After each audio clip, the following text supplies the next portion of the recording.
Selling a real estate investment. To sell a real estate investment, calculate your capital gains, or profit as most of us call it.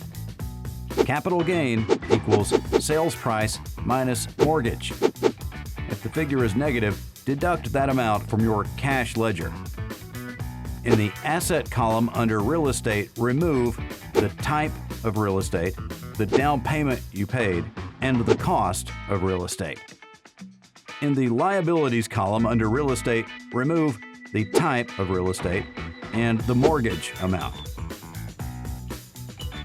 In the income column under real estate, remove the type of real estate and the amount of cash flow. On the right-hand side of the financial statement, recalculate the following: the passive income, the total income, and your monthly cash flow. Remember, your monthly cash flow equals total income minus total expenses.